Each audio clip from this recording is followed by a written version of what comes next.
¿Qué tal, queridos discípulos de Jesús? Bienvenidos una vez más a su espacio en los pasos del Maestro. Espero que, como se titula este programa, estemos colocando nuestros pies, cada decisión, cada palabra, cada pensamiento, cada actuación y cada gestión emocional de nuestras vidas esté dentro de los pasos del Maestro. Finalmente, estamos precisamente como discípulos o aprendices de Él, adquiriendo el conocimiento de su palabra, de su carácter, de su persona y creciendo no solamente en el conocimiento teórico, sino principalmente en el crecimiento del carácter de Cristo en nuestras propias vidas. O sea, eso es básicamente lo que define el proceso de un discipulado, donde crecemos en este carácter, donde más Él es notorio en nuestras vidas, no como efecto de un esfuerzo que nosotros hacemos o como una especie de remedio que hacemos de Jesús, leemos y vamos a remedarlo en la forma de vivir. No, es el producto del proceso de la palabra y del Espíritu de Dios en nuestras vidas, formando ese carácter que nos permite evidenciar, mostrar, revelar a Cristo en toda nuestra manera de ser. Así que todo esto que hemos venido trabajando a través de este programa tiene este enfoque. Así que cuando lo aborde, recuerden, no estamos llenando nuestras cabezas de conocimiento. Por supuesto, estudiamos las Escrituras, leemos del contenido del material que estamos trabajando, encontramos las respuestas en las citas bíblicas. Por supuesto, hay unas verdades y unas declaraciones que están allí que pueden quedarse almacenadas como un concepto teórico, pero lo principal es que esto que es viva, la palabra de Dios es viva y eficaz, ya lo estudiamos, esta produzca esa limpieza, esa santificación, esa transformación, ese proceso de santificación en nuestras propias vidas. Hoy vamos a abordar un tema, vamos a iniciar el primer episodio de este tema y vamos a hablar del Señor Jesucristo. Y Él va a ser el tema de estos 5 programas que estamos teniendo a partir de hoy. Y vamos a crecer en el conocimiento de Él. ¿Qué dice la Biblia acerca de Él? Pero hoy vamos a empezar memorizando, como es típico, cada uno de los temas. Lo iniciamos con un texto de memorización.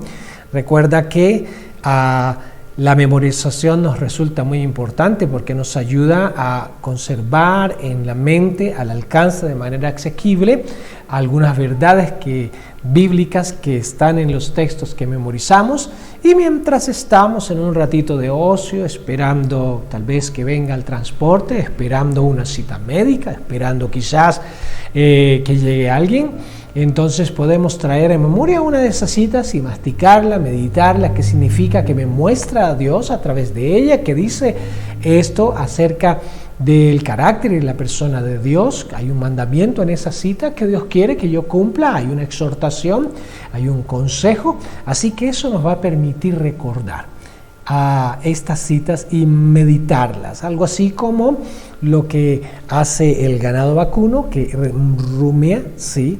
Es decir, procesa el alimento y lo mastica y lo digiere y otra vez vuelve y lo mastica y lo digiere, ¿sí? Ese es un ejercicio bien interesante cuando se trata del crecimiento espiritual. La cita que vamos a memorizar hoy es el primer versículo del Evangelio de Juan. Así que de Juan capítulo 1, verso 1, donde dice: en el principio era el Verbo, y el Verbo era Dios, y el Verbo era con Dios, y el Verbo era Dios. 3 declaraciones sencillas en esta cita que nos resultan fácil comprender. En el principio era el Verbo, y el Verbo era con Dios, y el Verbo era Dios. Ahora, quizás solo pensar en la cita nos hace preguntarnos, para algunos, no me es claro propiamente la cita. En el principio era el Verbo y el Verbo era con Dios y el Verbo era Dios. No me dice mucho y entiendo que el verbo es una acción, ¿sí? Visto desde la manera en literatura lingüística, un verbo es una acción, ¿sí?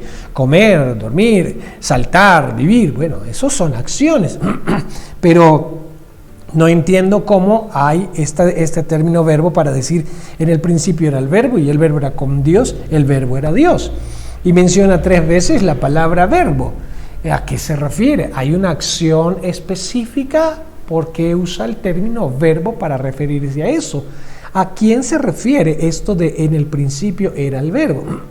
Y lo primero que hace el texto es ubicarnos en un tiempo. ¿Cuál tiempo? En el principio. ¿El principio de qué? Bueno, en el principio de los tiempos, o en principio del tiempo, antes de que todas las cosas existieran. Y empieza a referir, en el principio era el verbo, parece estar refiriéndose a alguien o a algo, y meto ese algo entre comillas por el momento, ya luego lo entenderemos, que existía en el principio antes de que existieran todas las cosas. Esto parece dar a entender que esto de lo que se está refiriendo en el principio era el verbo, existía antes de que todas las cosas existieran. Es un buen comienzo. Está refiriéndose a alguien con el término verbo que existía, si era el verbo. Este era no significa que hoy ya no es, solo que está ubicándonos en el tiempo, en el principio, y como está refiriéndose a ese tiempo en el principio, está describiendo una realidad de ese tiempo. ¿De cuál tiempo? Del principio. En el principio, antes de que existieran todas las cosas, antes de que existiera todo lo visible, en ese principio existía ya el verbo. Esa es la primera definición acerca del verbo. Y luego dice, y el verbo era con Dios. Otra forma de decirlo, era con Dios o estaba con Dios. Era con Dios, había una compañía con Dios, acompañaba a Dios, estaba con Él, estaban juntos, pero se distingue el uno del otro. Era con Dios en una referencia a se puede distinguir una persona del otro. Dios y el verbo en el principio estaban juntos el uno con el otro. Eso es la segunda declaración, lo que está diciendo. Y la tercera declaración, y el verbo era Dios. Recuerda que el término era, que aparece también 3 veces, igual que la palabra verbo, ¿sí? Era es porque se está ubicando en la descripción de lo que había en el principio, que hoy ya no es el principio, pero en aquel tiempo era el principio.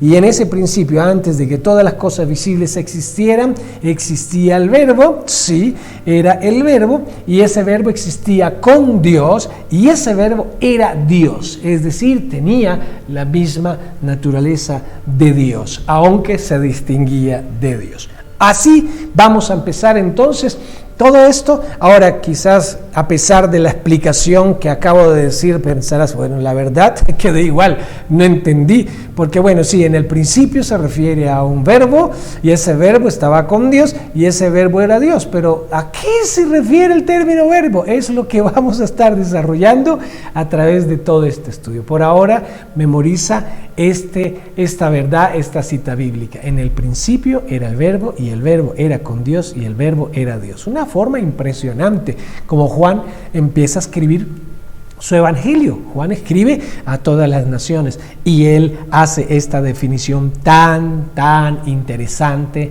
acerca del verbo. Ahora vamos a entrar a desarrollar la primera pregunta de nuestro estudio, que como ya dije está titulado El Señor Jesucristo, y nuestra primera pregunta para el estudio de hoy es ¿quién es Jesucristo?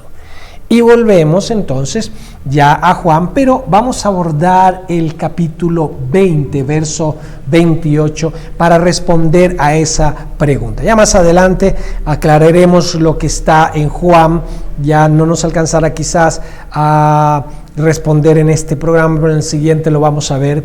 Pero hoy vamos a responder esta pregunta con 3 citas bíblicas acerca de la pregunta, ¿quién es Jesús? ¿Quién es Jesucristo? Porque bueno, muchos le han visto como un personaje histórico. La historia, él dejó registro histórico, no se puede negar, así como podemos abordar en la historia a través de la literatura, a través de los documentos, a través de todos los registros que han quedado de ciertos personajes relevantes en la historia.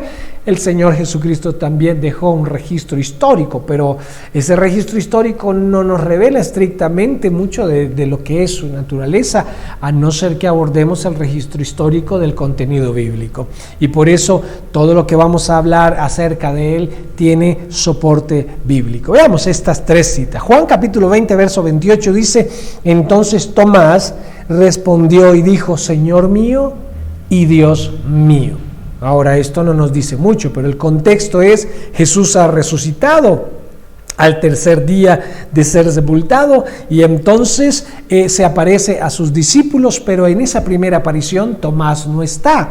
8 días después relata el Evangelio de Juan que vuelve a aparecerse a sus discípulos, y ahí sí está Tomás. Tomás había recibido la notificación de que Jesús había resucitado, pero él era muy escéptico y no lo creía, aun cuando eran sus propios compañeros de equipo en el grupo de discípulos de Jesús que le estaban persuadiendo: sí, lo vimos, estuvo con nosotros, compartió con nosotros, pero no les creyó. Así que cuando aparece Jesús y le dice: Tomás, mete tu mano en mi costado, mete tu dedo en mi llaga, ¿sí? Y no seas incrédulo sino creyente. Y refiere: bienaventurados los que sin ver creyeron. Y cuando Tomás recibe esta evidencia y recibe esta exhortación, se arrodilla delante del Señor y hace esta declaración: Señor mío, que no es un término como el que usamos aquí, Señor. Señor es autoridad suprema, y Dios mío. Ahora hay 2 cosas que suceden aquí, y es que Tomás se postra en primer lugar, y Tomás hace estas declaraciones. En otros episodios bíblicos vemos a personajes bíblicos postrándose delante de ángeles y siendo exhortados por los ángeles para decir: no te postres delante de mí, yo soy como tú, aunque soy un ángel, tú no debes postrarte delante de mí, solo te postrarás delante de Dios. Esa es la actitud correcta de alguien que ni sin ser Dios, a alguien se le postra y entonces dice: mira, no te postras delante de mí. No nos postramos delante de hombres, nos postramos solo delante de Dios. Entonces, cuando Tomás se postra delante de Jesús, si Jesús no es Dios, debió decir: Tomás, no te postres delante de mí, no debes postrarte delante de alguien que no sea Dios. Y en segundo lugar, Jesús no reprende a Tomás por las declaraciones que está haciendo Tomás: Señor mío y Dios mío. A ver, Tomás, no te confundas, yo no soy Dios, no vengas a decirme esto, porque no, es verdad, yo resucité y vine a mostrar que resucité, pero tampoco te vayas al extremo de declararme Señor mío y Dios mío. No dice el pasaje que Jesús haya exhortado a Tomás por su actitud de postrarse ante él y por las declaraciones que hizo. Entonces Jesús está afirmando con esta actitud de no corregirlo, de que las declaraciones y la actitud de Tomás son correctas ante Jesús. Sí. ¿Y esto qué insinuaría? Que Jesús es Dios. En Mateo 1:23 dice: he aquí una virgen concebirá y dará a luz un hijo, y llamará su nombre Emmanuel, que traducido es Dios con nosotros. Y aquí entonces hay una declaración profética de Isaías mostrada por el ángel para la Virgen, y haciéndole saber que el nombre de quien sería concebido por el Espíritu Santo en el vientre de la Virgen María sería Emmanuel, cuya traducción es literal: Dios con nosotros. Así que de entrada el mismo nombre de Jesús, después lo conocemos como Jesús, pero la declaración profética muestra que el nombre de Jesús implicaba una divinidad con nosotros, o la divinidad con nosotros, al decir Emmanuel, Dios con nosotros. Y tenemos en Isaías 9, verso 6, dice: porque un niño nos es nacido. 700 años antes del nacimiento de Jesús, hay una palabra profética acerca de Jesús que describe a Jesús de esta manera: porque un niño nos es nacido. Habla del nacimiento, de la profecía del nacimiento de Jesús. Hijo nos es dado. Habla de quien lo da, de la naturaleza de quien lo da, pero no es dado por la Virgen, es dado por el Padre. El Padre lo dio. Así que cuando dice un niño nos es dado, habla de su humanidad, pero un hijo nos es dado, habla de su divinidad, porque es el Padre el que dio al Hijo.